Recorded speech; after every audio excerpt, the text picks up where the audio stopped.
Hey guys, today I'm back with another live session, and today we are going to read an ebook together, Eight Types of Natural Light by Anne McKinnell. Uh, I found this on Google. I was just looking for photography ebooks, and I found this ebook. So I thought I'll share it with you guys, and we guys can read it together. And I've put a link down below in the description so you can download this ebook too. It's free. That's why I'm having this session so that we can read it together. I'm not violating anybody's copyright restrictions because it is anyway a free ebook. You can very well go to the link in the description, or you can Google it and you can very easily download it. It's not very long also. It's not that it will take me a days to read it. In just a few minutes I can be done with this, which I'm going to show you now. Okay, so let's start reading. This describes 8 types of natural light that will add drama to your photographs, by Miss Anne McKinnell. Uh, Although this is more, with respect to natural light and landscape photography, travel photography, because that is what is the genre that the author is most prowessed in. But we can apply it to artificial light too, and apply it as per our genre of photography. And she has illustrated a few photographs of her too in the book. You can see in the cover only, it is such a beautiful backlit picture of a sunset scene. So yeah, let's go through it, through her photographs and her experience. uh, Introduction. First step to becoming a better photographer is to understand the light. Light is very essential in making a photograph. Without light we will have only a black canvas. That's obvious. Like I said, light can come from natural and artificial sources. And in this book, she is only highlighting the different types of natural light and how we can use it to increase the quality and drama of our images. See how lighting works. But we can use it to understand artificial light too, because light is light. The way natural light works, we can also use the same principles on artificial light. We try to do that. You will be able to choose what subjects to photograph given the current lighting conditions, the one that a photographer cannot control, how to go about making changes. That's how what we will learn in this book.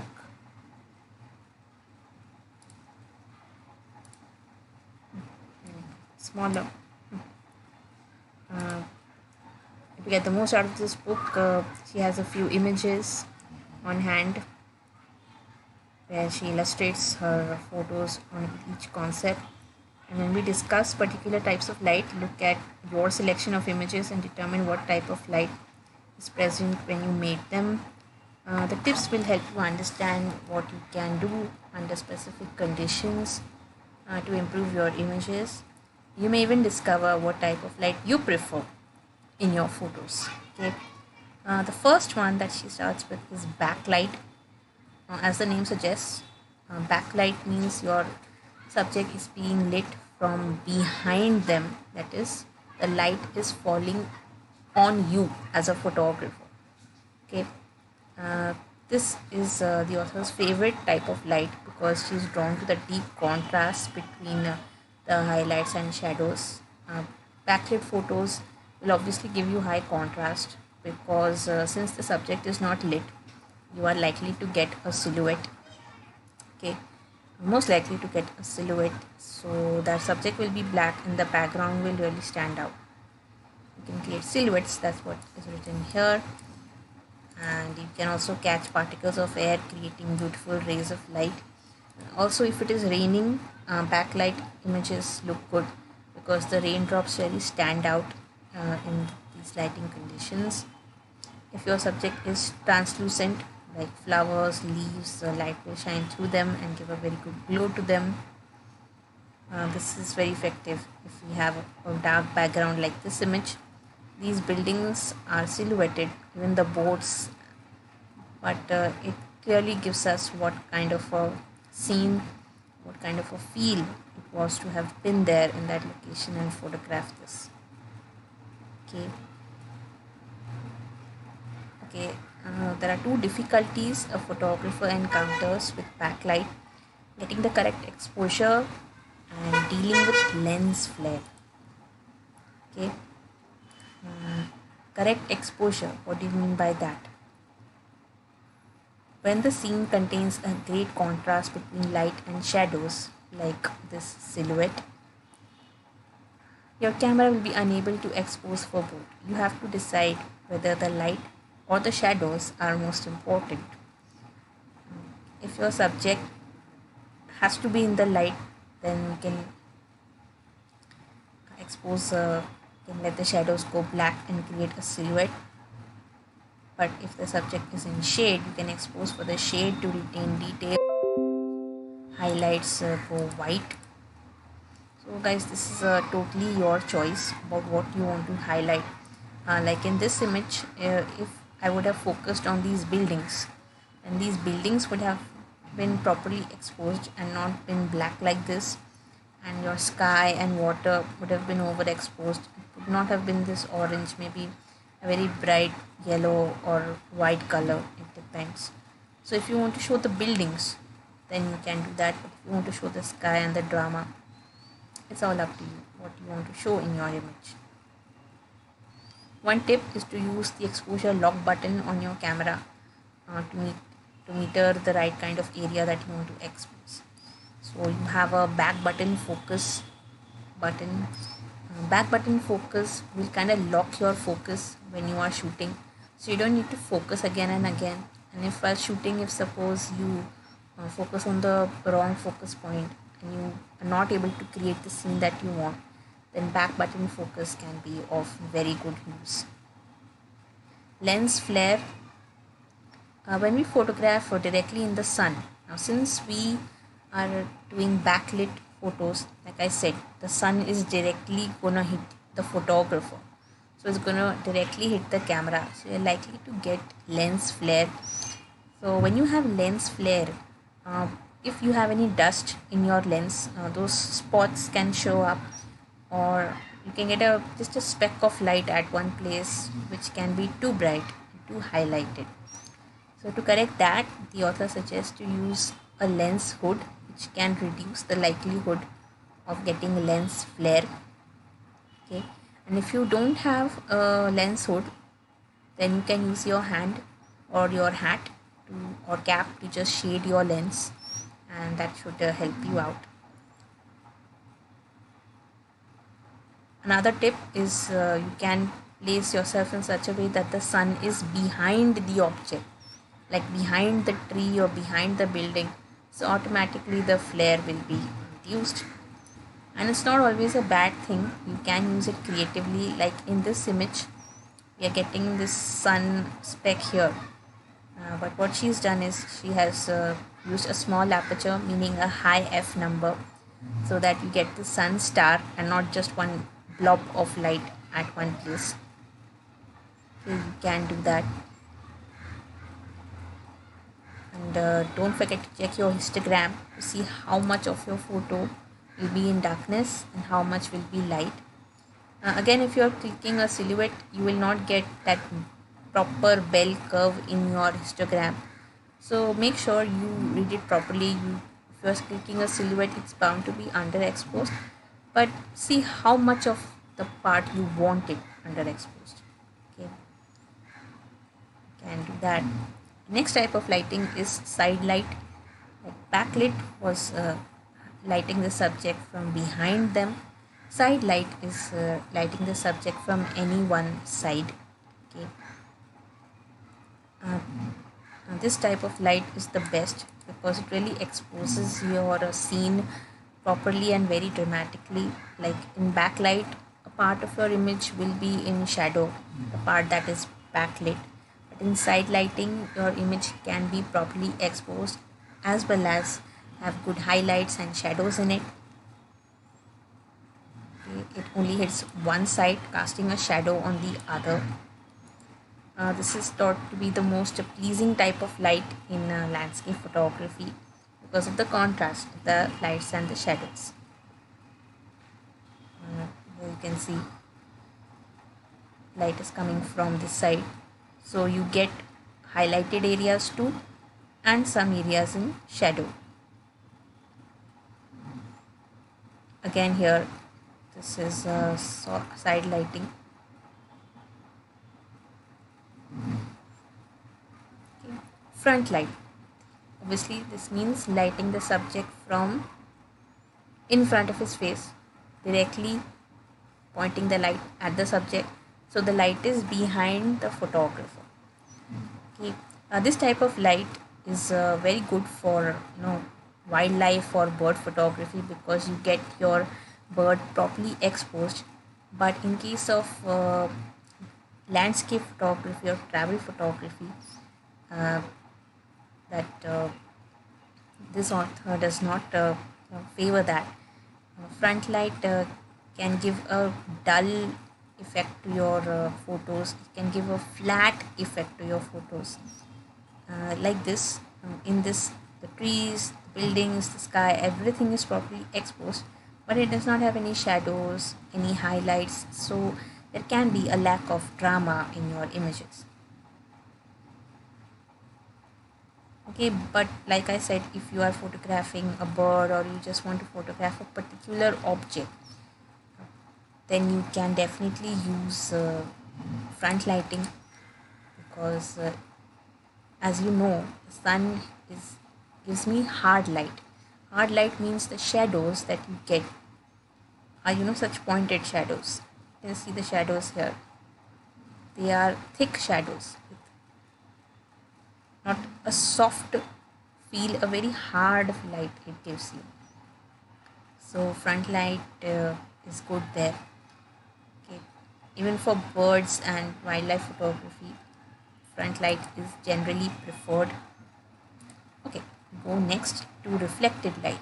Mostly reflected light is light that gets reflected maybe off water or of any rocks or any surface, the ground, whatever in nature. It is not direct, okay,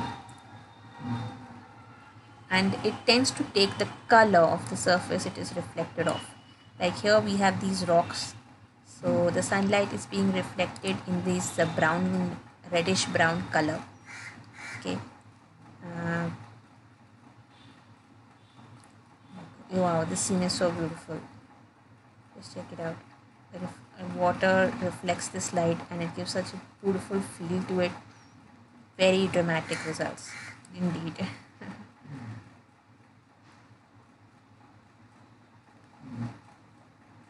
Here also light is being reflected, and this is one example where the subject is not in the frame. Like the subject here could have been this mountain, so the author could have taken a nice vertical shot which has the mountain, these trees and the reflection in the water, but she cut it and just focus on the reflection and it looks so beautiful. Yeah, it's called breaking the rules. Cool. Diffused light.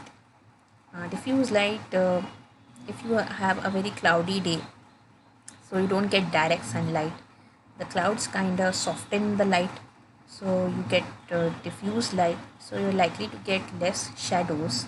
But even if you do get shadows, they're going to be very soft. Okay, so this light is again flatter and has less contrast, but the advantages are that you can light your subject evenly.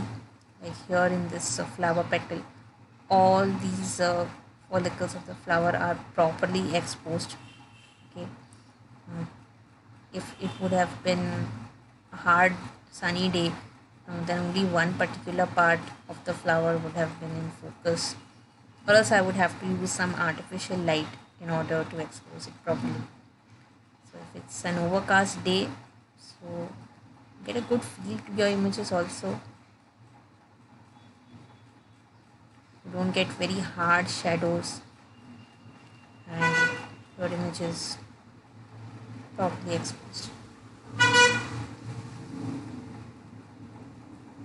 Another tip is to try to photograph waterfalls during an overcast day, uh, because you can get more detail of your water and the different elements in your scene, like the rocks, trees, etc.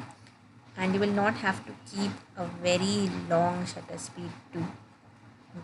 And also, if it's highly overcast, you will not have to use an ND filter too, and you can get a very good milky, silky water effect.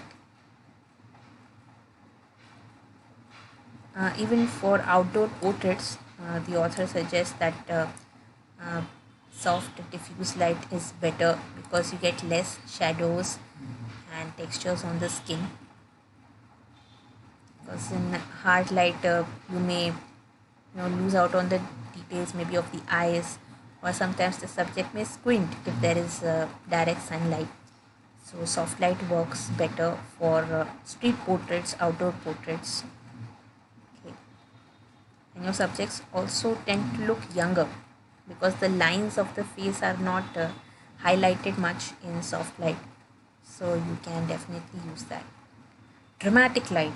Oh my god, I thought all these types of light are dramatic. Now there's another type of dramatic light, which is our sixth type of light. Yes, sixth. First was back, then side, front, reflected, diffused, and now we have dramatic light. Light we get of clearing of a storm is what she calls the dramatic light. So as they say, once the storm is over, that's when we actually start to see the beauty of the scene. So once a storm is over, when you have just a few clouds in the sky and the sun starts showing up, that's when you get a very dramatic sky, and the light is also part diffused, part hard, so you get a very beautiful effect. But while you're trying this, obviously be very careful, because if a storm has just passed a place, uh, it's bound to, it can get a little dangerous. So please check online the storm's path, and if it has really cleared, you don't want to be stuck in a stormy weather, because it's dangerous. The flooding, water, debris, anything can happen during a storm. So if it has really cleared, you know, or if you are at a safe place in your hotel or something, it was raining heavily and it has just cleared, so you can definitely take your camera and you can shoot.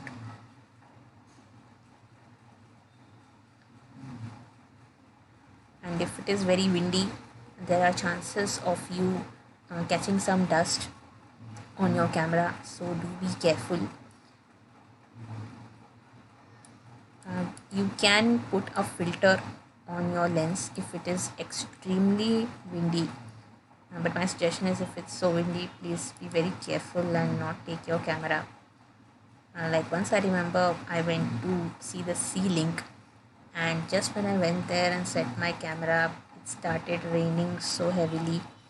I had to hide somewhere, but after like half an hour or so, the clouds kind of cleared and I got a beautiful scene to photograph there. But then I got tired and I came back home. Another tip is to always carry extra batteries and store them close to your body, since having extreme cold or extreme heat temperatures can make your batteries drain out very fast. And when it is very stormy, don't change your lens when you are shooting on location. The author suggests that you keep your spare lenses and your whatever gear, extra gear that you have in the car or in the hotel where you may be staying, and just take your camera only, because you may not get a chance to change your lenses again and again, and it can be pretty risky also if it was raining or if it was very windy. So it's better to just take your camera and that's it. Also, you can use a waterproof case to store your gear. Like what I do is, I just take one plastic, I cut one part for my lens, Okay, and I just tape it over my lens hood, not on your lens, on your lens hood. I just tape it on my lens hood, and I just cover the camera with one plastic only. You don't need any special kind of case or waterproof cover. If you can buy a rain cover, that will be good, but just one plastic ziplock is all you will need. You don't need to do anything. Yeah, here's what she suggested. Cut a hole for the lens and use rubber bands to secure it. But I don't like rubber bands because it can get pretty messy when you're, fidgeting with all these things on the field. Uh, Best is to use sellotape, but tape it to your lens hood, not directly on your lens.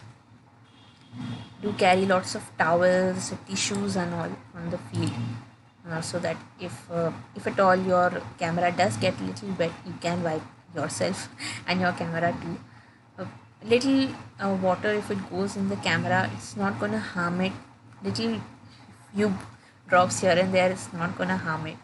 But yeah, if you get really wet, then you need to be very careful. Okay. Uh, See some beautiful images that the author has taken just after a storm. Next, twilight. Twilight, when the sun is below the horizon, you get pink and orange hues, like dusk time, late, just early evening, when the sun has set or about to set. Okay, so one thing the author says, that just when the sun sets, everybody starts packing. That okay, show finished, sun is out, no need to click. But it can be a very good time to photograph. 20 minutes after the sun goes down, or 20 minutes before it comes up, that is in the dawn, you can get a very good colors in your sky that you will not get throughout the day later. It's also a great time to photograph your city, and with a small aperture you can do that. So if you're doing with such a small aperture and if there's less light, you need a tripod. Tripod will be useful, guys, or else any kind of support. If suppose there is one platform or any kind of bench or something on the field, you can use that. Moon, sometimes you get to see the moon during the twilight. Sometimes I can even see it during the day. If that is a rare time when you have the moon visible just as the sun has set, you can click it, so you can get good light also on the scene, and your moon will also be in focus. Because when the moon gets higher in the sky, it may appear completely white, and your scene may also get little dark as the sun has completely set. Okay. Next is night. Most difficult time is to photograph in the night because you don't have your friend the sun around. Okay, and when you are shooting in the night, if you are using the help of these neon signs or some street lights here and there, you are bound to overexpose those lights. Okay, and you will not be able to keep a very small aperture too, because if your aperture is small already, you will have to use high ISO, and your scene will have very very slow shutter speed. You will shake your camera a lot, so you will have to shoot at f4 f5. You cannot go more than that. It will start giving you a lot of camera shake. Or another tip that the author gives is to go for very slow shutter speeds and get some light trails that can help you in not worrying about the shutter speed or exposure at all. And if you have some knowledge about astrophotography, then you can definitely try some star trails. But if you're a beginner, then I suggest you only go for such astrophotography, along with a dedicated guide, because you may not know uh, which is the North Star, where to point your camera, how you are going to get these streaks. I've never tried astrophotography because of that, because first thing, you need to be away from the city such that you get to see so many stars in the sky, and the air should be clear of smoke. And you need to it's better if you go with somebody experienced, because if you get anything wrong here, it will become a pain to correct yourself. So if your settings and your camera position and everything is set by an expert with you, so then later, as you get the knack of it, you can go yourself. Okay. Here the author has used flashlight for a few minutes to expose the ground, and then she exposed for this star trails. And what you need to photograph during twilight or night is camera stabilization. For that, like I said, the best tip is to use a tripod. If you don't have a tripod, you can use any kind of surface or platform that may be available at the spot, or even if you can use your bag, that will also do. But you need to stabilize your camera, or else you will get a lot of shake, or you have to bump up your ISO too much, and it may completely give you a very noisy image. Okay. We also suggest to use a self timer system of 2 to 5 seconds, so that you don't physically have to press the shutter release button and cause even more camera shake. Okay. uh,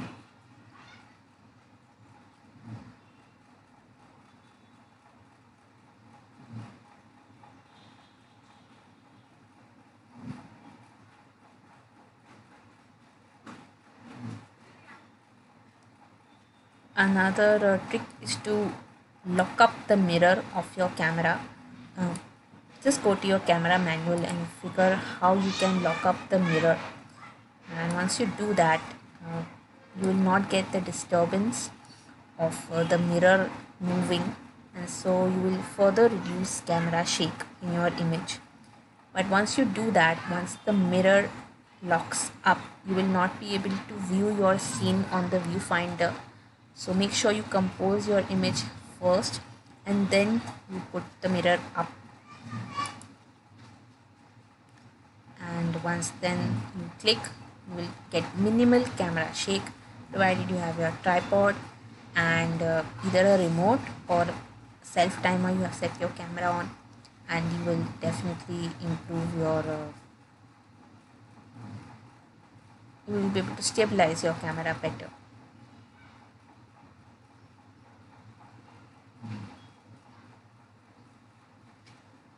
Focus. Now, in case if you are in a very low light situation, you may not be able to focus properly. So you can use the auto assist beam of your camera, so that it kind of is like a red beam that may show up in your camera, which helps it to focus.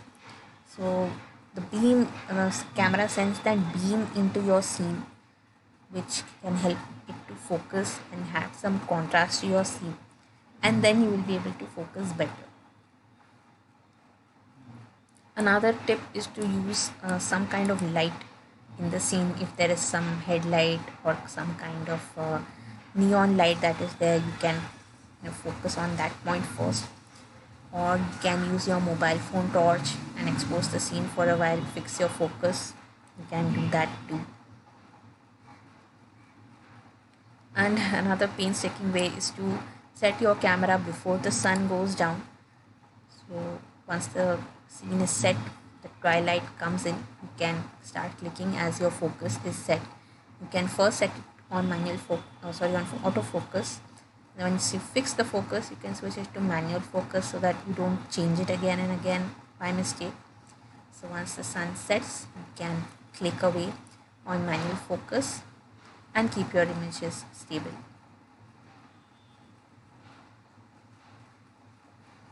Histogram, no discussion of light is complete without emphasizing the importance of the histogram.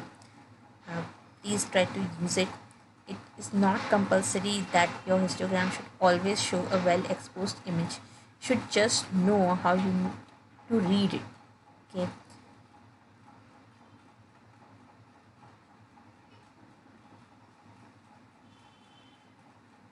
Like this is the properly exposed scene where your where it shows a nice mountain kind of a scene. So your blacks your tones are not underexposed, neither are they overexposed. Now this scene means that it is underexposed because we have more mountains towards the left. Okay, so you can increase your exposure compensation, or you can up your ISO, or you can whatever use any of the exposure triangle controls, kind of bring it to the middle, or how you want it. Like I said, if it is a silhouette where you want a part of your image to be underexposed, like those buildings are supposed to be black. So if in such a scene you get uh, this histogram, then you need not worry. Then if you get it this way, then it will not be a silhouette at all. So you need to know what kind of image you're clicking. So if it is bound to be underexposed, it will be underexposed. Similarly, a spike on the right means that it is overexposed image, means your image is very bright in some areas, but only if it is a little bit should if it is too much to the right should you worry. If it's just a little bit to the right, you need not worry much. uh, if suppose you have a sky a little too bright on that day, so you may get it towards the right a little bit, just a little bit. Don't make sure that your image is not completely washed out. Also in the camera you have some blinkies which kind of highlight the part of your image which is overexposed. Turn it on always so that the camera only tells you that hey, it's overexposed, you need to correct it. So this is important more than uh, underexposure. I fear overexposure because an underexposed image can be brightened up a little bit in post production, but an overexposed image may not be. You may not be able to recover those details in post production. It's overexposed, it's like gone. You will not be able to correct it much. You will lose out on those details. So, as a conclusion, you can, what the author suggests is just take a scene near your home or an area that you go frequently to and click that scene at various times of the day under different lighting conditions and see how the light has changed throughout the day. Like in the morning, you may get side light, in the afternoon, you may get front light, in the evening, backlight. Just analyze what kinds of light you get throughout the day and how they affect the scene and the exposure that you have. You can just put your camera on a tripod in your window or balcony and just expose whatever view you get outside your home. You don't need to travel anywhere for that. And yeah, you can study the light that way. Take notice of how the sun changes to shade or shade changes to sun. Okay.